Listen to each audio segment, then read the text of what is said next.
Good evening, everybody.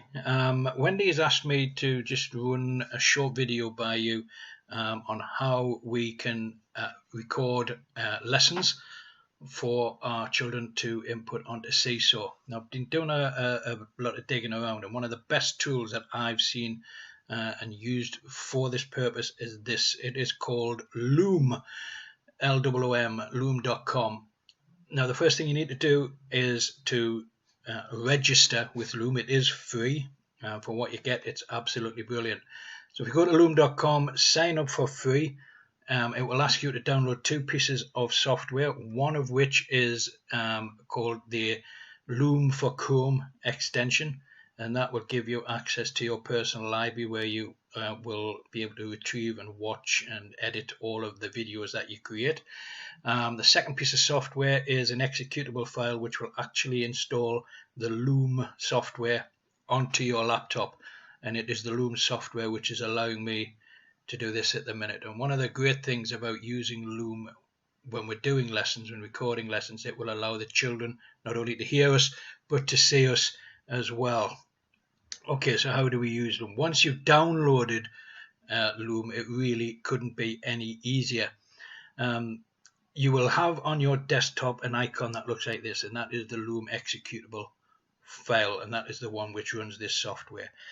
But before we do that, we need to open up a PowerPoint presentation. Here's a one I've used before. It's an old science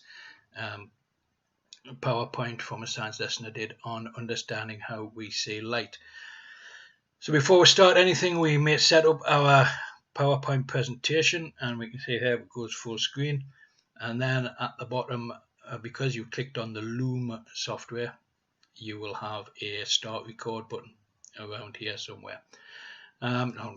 Good thing about Loom as well is you can move yourself to empty parts of the screen so the children can see the work. Once you're recording and up and running, you can just talk away and explain to the children exactly what you expect them to do. So here's the first slide. Morning, everybody. Oh, good afternoon, everybody. It's a science lesson. There's the date, there's the world. Can you write those in your books, please, and underline them neatly with a ruler? And then you can either pause that lesson there and wait for them to do it, or you can just sit quietly, give them a couple of seconds or a minute or two to allow them to write the date and the world. Don't give them too long, though.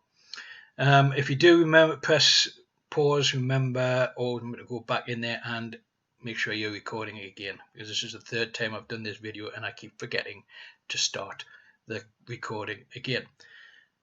Once you're recording, then PowerPoint runs just like any ordinary PowerPoint. So we go to our second slide, and we're talking about light, and we ask the children how many black dots can you see on that screen in that square. And of course the answer, as you all know, is 0. There are no black spots on that screen. They're all white spots.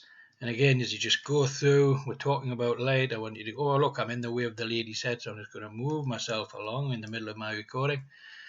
With the instruction there, stare that lady's nose really hard for 10 seconds and blink rapidly while looking at your book. What do you see? Blah, blah, blah. So you go through your lesson, just again, look, I'm in the way of part of the screen, so I can just move myself down. I don't know why I keep moving my head. I'm not actually moving, but look, when I move my head. Anyway, move your face out the way, and you can talk through the information that's on the screen. And we can go through what refraction is. I'm in the way again. I'm just going to pop over the other side. The light wave changes direction. It moves from one transparent material to another. That is what refraction is. So we keep doing that all the way through our lesson, and we can pause and we can stop and we can start again. When you're happy with your final cut, we just press the big red square, and that stops the recording. That recording will then save itself. If I just close this down now, I don't need this anymore.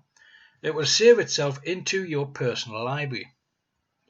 Your personal library, which you set up when you register with Loom. I've called my workspace Broadwood. All your personal stuff's there. You can share these videos. You can create a team, so you can invite other members of your bubble to be part of this workspace, and will allow them to save their lessons there, and they can pick up your lessons as well.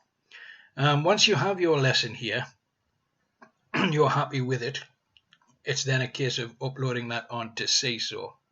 This is where it gets a little bit fiddly, because Loom, like most things, does not have direct access, that I've found yet anyway, onto Seesaw. However, the way we get around that is this.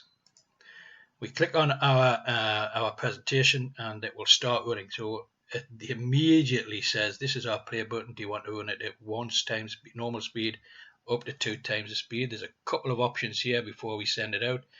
We can trim the video if you made a mistake at the beginning or the end. I'm not sure what call to action is yet. But you can see that this video that I did yesterday was 7 minutes long. So what do we do with that? Well, the first thing we need to do is click on it, and you can see it will start playing in the background. Hello everybody, and welcome to today's science lesson. In your books, can you please write the date, the short date, and the Walt. There we go, and I'll just pause that there. But what we have to do with that video is download it onto our I'm just going to pause this a moment. So once you're happy with your final recording and you've trimmed it and done all the fancy bits and bobs, you return back to this screen here. Now, this is the video that I did yesterday. This is the one, 7 minutes long. So I need to download that onto my laptop, and you simply do that by clicking on these 3 dots here. And there's an option there which says download. And that will download the file as normal. Let's do it again then, shall we? There we go. We download that file, and it will begin downloading it onto your laptop. And there we go. I'm just going to move myself out of the way. And there it goes. And it's got this really ridiculously long name, which you can obviously change in the downloads folder. So that's got 20 seconds left. And what I can do, I'm going to show you that file once it's finished downloading.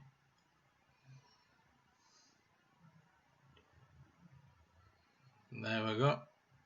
So I'm going to show that in the folder.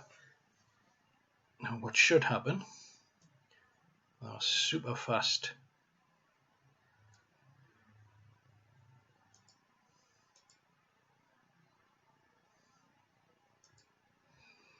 is in Microsoft Explorer.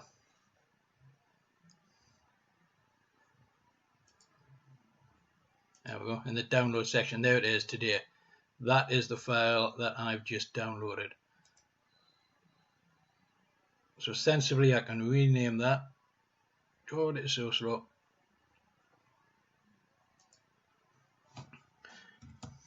Science Light, let's call it that. Now that I can then copy across, obviously from the downloads. I can move it onto my desktop into the T drive if I'm doing this at school, to some safe place, and that is the video. From there we just need to open Seesaw, set up the normal template, and upload from your T drive, from your desktop, into Seesaw, and it should end up looking like this. So you upload it onto Seesaw,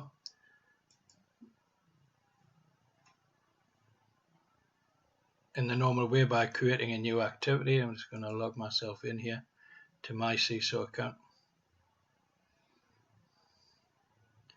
I'm a teacher using Seesaw. There we go. Let's have a look in my account.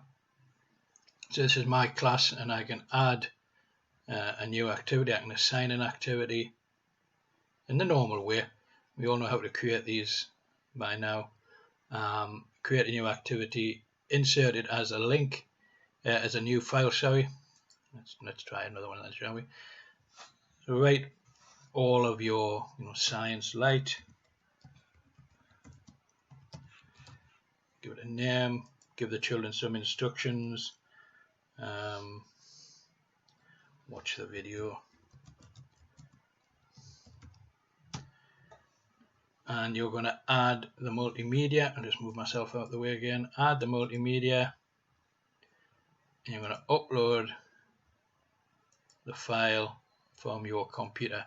Now, this is where it takes quite a while to do, and it can take upwards of 10 to 15 minutes to upload a particular file. But once it's there, I'm just going to come back out of that. Once we go back, I'm going to delete that and start over, close that down, go back out of there. I'm going to delete that activity because I don't really want it, because I've already done it. Once it's there, we have an activity which looks like that, which is to test student instructions. Students will come in, click on that video, and if I'm very quiet, Hello handsome man everybody, will start talking. welcome to today's science lesson. In your books, can you please write the date? I'll just Short date. shut him up before George Clooney gets jealous. Okay, so that's how we do it. If you've got any questions, find me in the room, or drop me a message on email if I'm not in school on the days that you're in. Enjoy it. It's not as bad as you might think.